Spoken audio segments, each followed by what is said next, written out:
Hi, I'm Jack Jose, President of the Board of Ohio Students for Gun Legislation, a registered 501c4 political advocacy group. Welcome to our podcast, where we talk with experts working to prevent gun violence. We share advice, strategies, legislative ideas, and offer steps that you can take to reduce the devastating toll that guns take on American lives each year. We're speaking today with Hillary O'Connor Mueri, and here to introduce her more in depth is Ohio Students for Gun Legislation Northeast Regional Coordinator, Connor Murat. Connor? Hi, everyone. Thank you so much for joining us today. I'm so thrilled to be talking today with Hillary O'Connor Mueri. Hillary is a product of a union family right here in Painesville, Ohio. After high school, she attended The Ohio State University, and shortly after college, she served as a naval flight officer. She was in one of the first generations of women trained to fly in combat. After proudly serving her country, she became an attorney, and now she is ready to proudly serve the people of Ohio's 14th Congressional District, which encompasses everything from as far west as Wickliffe and Mayfield to as far east as Ashtabula and Conneaut, and as far south as Hudson and Mantua, basically the bigger suburbs of Cleveland. Thank you so much for joining us, Hillary. Can you maybe take a moment to introduce yourself, talk about the state of the race, and why you decided to jump in this year? Thank you so much, Jack. Thank you, Connor. Thank you, everyone, for having me here today. And I appreciate that great summary of where I've come from, and hopefully we can talk about where we're going. Like so many people, I just think that our country has gotten on the wrong course in recent years. And somewhere along the way, I realized that there are no sidelines anymore. So, silence is sticking with the status quo, and I'm not very good at being silent. So when I stopped and figured out all of the different things that I believed in and what I thought that I could bring to the table, I came to the conclusion that running for Congress might be the way to really be able to help invest in Ohio's 14th for the future. I grew up in a very blue-collar family here. My dad is a welder. My mom's a teacher from the Mentor school system here. And so growing up, Congress was, something that was way, way out of reach. Unless you were wealthy or had the name of Kennedy, that was just not something you did. But then I started really looking into it, and I realized that there's a lot of groups out there that are designed to help everyday people get involved in politics. And I think that that's something that's 100% necessary in this day and age. Our Congress no longer reflects our population. And so to be able to bring that blue collar voice, that working person's voice back into Congress and help others to do the same is a huge goal of mine. Excellent. Well, we're glad you're here. So one of the questions we like to ask everybody when they come on is if you could, and I know Congress doesn't work like this, but if you could snap your fingers and enact tomorrow one law to reduce gun violence or gun violence deaths, what would that law be?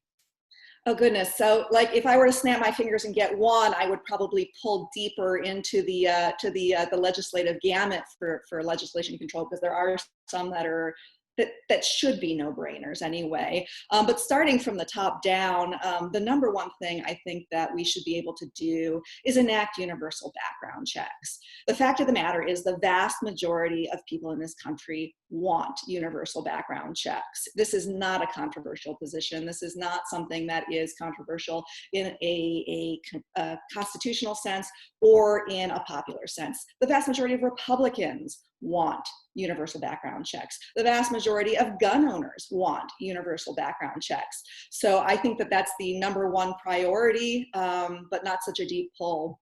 Moving on from there, also not very controversial is, sorry, now you said one, but I'm gonna keep going, is closing the so-called boyfriend loophole.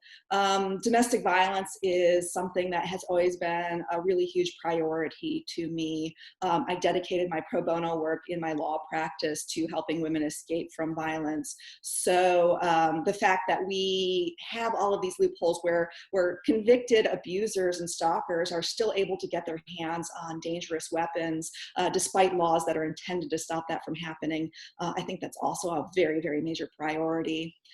Digging deeper, we need funding for research on the effects of guns on our communities. Going into my background as a product liability attorney, there's a law, PLACA, that has established a different set of product liability laws for gun manufacturers as opposed to other ones. That's my deep pull and my particular bit of interest just from my legal background.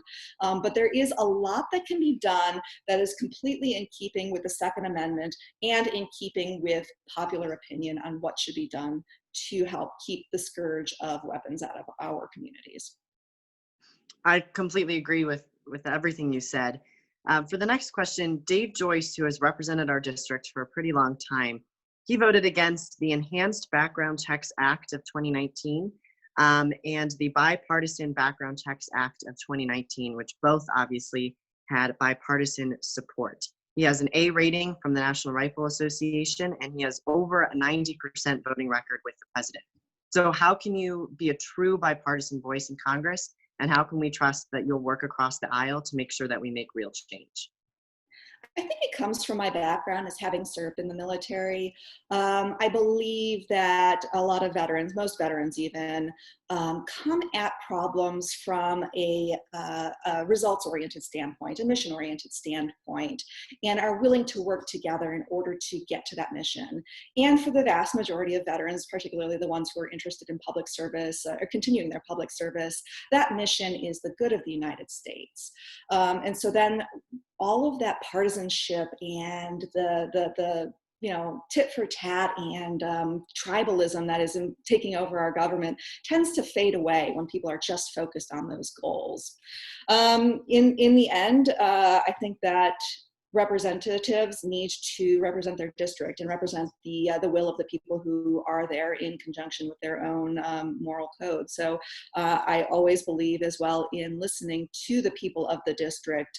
We know that David Joyce is also named a missing member by the Town Hall Project because he tends not to engage with his own constituents except for in very circumstances.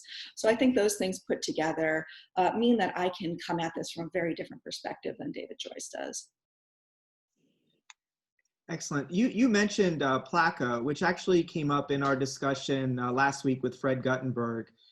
Would you mind going more into depth in what PLACA is, to just sort of explain it to the casual user or to us who really only were introduced to the concept? Some of us had only heard about it when Fred brought it up last week. Can you talk a little bit how it works and how we might be able to dismantle it? Absolutely. PLACA is an acronym because we all know that the military and the government love making acronyms for everything. And it stands for the Protection of Lawful Commerce in Arms Act. And we all know that titles of acts don't always necessarily represent what's in them. This was an act that was supported by the gun lobby. It gives firearms manufacturers and dealers of firearms legal immunity when crimes have been committed with their products. Very, very few industries in the United States have this sort of immunity. I think in the end, you really have to look at this law as being very anti-capitalist.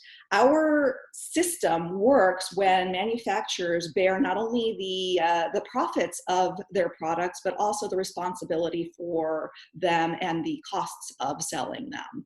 So when you give this sort of blanket immunity to any particular group, even if it's only in a smaller sector of immunity, it stops them from having the motivation to make sure that they are both manufacturing and distributing their product in the safest possible manner. It's a law, and it's a law that can be dismantled further by Congress. So I think that it's got to be a priority to start taking it apart with legislation again. Thank you. I completely agree. I kind of want to jump into what you said there about how it was an anti-capitalist law. And we obviously now in 2020, we have a lot of hardline conservatives who are opposed to Trump. Maybe they're fiscally conservative, but now they're kind of deciding if whether or not they should hop over to the Biden train. And our district is undoubtedly right-leaning. So if people are now voting for Biden, but they're still hardline conservatives, why should these traditional Republicans vote for you? I think in the end, the Republican Party has left traditional conservatives behind. One of the strongest tenets of conservatism in its traditional sense was fiscal responsibility. We have seen this current Congress underneath this president tearing that apart. We have the new tax code, which has added trillions of dollars to our deficit. That is completely contrary to what the Republican Party in my lifetime has always stood for. And David Joyce did in fact vote for that tax plan. And going on further, the exemption of not just firearms manufacturers from product liability. Now we're seeing the Senate putting forth a act to help COVID relief. That it's called the HEALS Act, and the L in that acronym stands for liability protection. So in this case, the Republican Senate wants to make it so that businesses who have their employees come back to work are not responsible for taking care of their health and safety. So once again, we're giving them the benefits of having their employees be there, earning money for that business, and then exempting them from the costs of doing that business. That is not traditional conservatism. You know, this week, the president talked about TikTok and taking the decidedly not pro-capitalist approach of shutting it down, like saying that they can't operate here. It is a Chinese company, different rules. But he talked about it around privacy requirements. But the Patriot Act, we're reminded, and here I go ranting instead of asking. This leads to a question, I swear. The Patriot Act actually protected American communications companies from that same sort of liability if they share our private information with the federal government. Have you thought about the Patriot Act and what parts of that seem to give the president and companies and the government, in fact, a lot of ability to look into our private business? Have you thought about what parts of the Patriot Act you might want to revisit if you're elected? So the Patriot Act was very reactionary to a set of circumstances that were unexpected and unprecedented in our country. And it had to come out quickly. But the fact of the matter is, it has been a very, very long time enacted. And we need to revisit it with an eye on, is this necessary? And is it in keeping with our expectations of personal privacy and personal freedoms as guaranteed by the Constitution and our American tradition? So when you talk about that from the observation standpoint, I think that is absolutely the first place to start with the Patriot Act, and from there I think it expands outward. But I think a wholesale revisitation of what it actually means, what is necessary for safety and security, and where we're no longer willing to make that trade-off between safety and privacy anymore. Speaking of constitutional freedoms in the American tradition, we've seen in the past few months in our country massive protests calling for solutions to systemic racism. Even here in Ohio's 14th Congressional District, we've seen protests in Kirtland, Mentor, and Chardon. And as an organization, we have been very supportive of the Black Lives Matter movement. So I was just wondering, what are your thoughts on the Black Lives Matter movement, and how can Congress on a federal level put an end to systemic racism? So I think that as a lawyer, my thoughts always go back to the law and always go back to the Constitution. It is not a document that was created whole and perfect. That's why we started off with a Bill of Rights very early on. That's why we have an amendment process. And that's why we have the capacity to enact legislation to make sure that those tenets that we believe in, both from the Constitution and our Declaration of Independence, are always kept up to date. Once upon a time, women weren't allowed to vote, and we've changed that as well. And yet, we still are fighting for the Equal Rights Amendment because of the example. Justice Scalia would argue publicly that constitutional clauses that applied to men didn't apply to women because that wasn't the intent of the drafters. So the fact of the matter is, whenever there's any ambiguity, we need to resolve that through the law. We need to resolve that even up to and including the utmost law of our land, being the Constitution. So I think that the number one thing here is to make sure that that legislation makes it crystal clear that no matter your sex, your gender, your race, your religion, that you are entitled to equal protection under the law, and not to take it for granted that the Constitution says everyone, because it doesn't necessarily, and depending on who's interpreting it, it leaves that ambiguity, just like Justice Scalia said. So I think that going back to legislation is the first place to make sure that it's clear what we mean. And I have a question that's sort of for both of you. Connor, I know you got involved in this movement because of a shooting that happened in a school in this very district. You want to tell us a little bit more about that? And then my last question would be, just do we think it's possible to stop mass shootings in schools in the United States of America? Yeah, I mean, I remember it was in 2012. I was in the 3rd grade, and it was pretty early in the morning, and my 3rd grade teacher, Miss Proctor, she pulled out a cell phone, and we were so confused because we've never seen a teacher pull out her cell phone before. And she picks up the phone, we don't know who she's talking to, and she starts crying, and she runs out of the classroom, and she comes back in. We were all so confused, and she says, "You need to talk to your parents tonight when you get home." And at the end of the day, all I remember was the principal coming over the PA saying that we need to have a moment of silence for those lost today.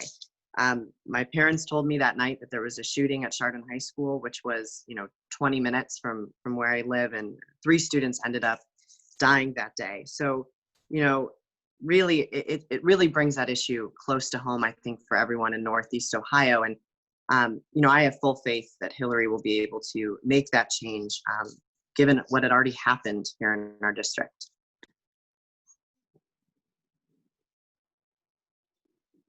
Thank you for sharing that. And just the nature of gun violence is that we get talking about these large numbers, and to an extent it's happened with coronavirus as well.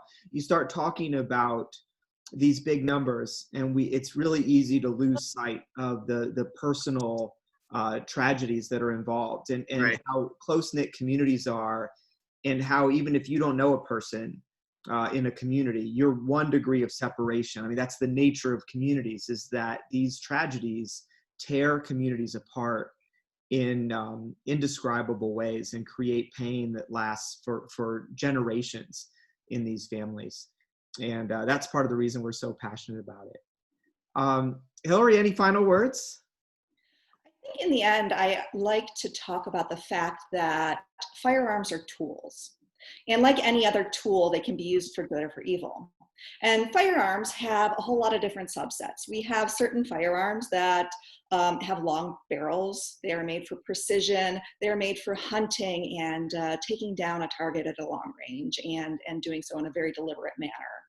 We have other firearms that are small and easy to carry or conceal, and those are used by our law enforcement officers or used for home defense. Then we have these tools. They have high capacity magazines. They have a muzzle velocity that is 4 times that of other firearms. And the purpose of these tools are to kill as many human beings in as fast amount of time as possible.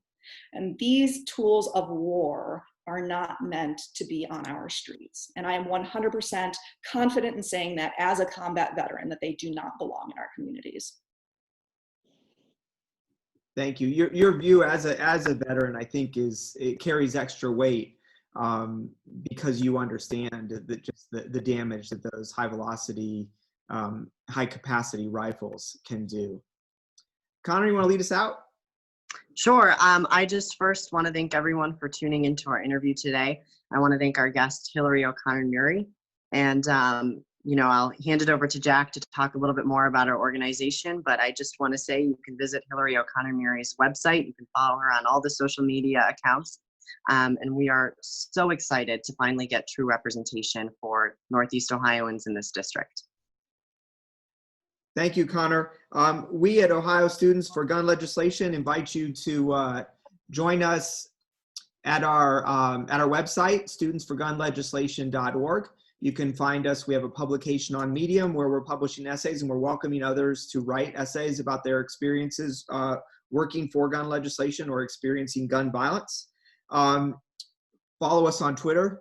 Join the organization, please. We need student voices. We want to help you organize in your community. We want to get you involved with exciting candidates like Hillary O'Connor Mueri and figure out how you can actually make a difference in your community.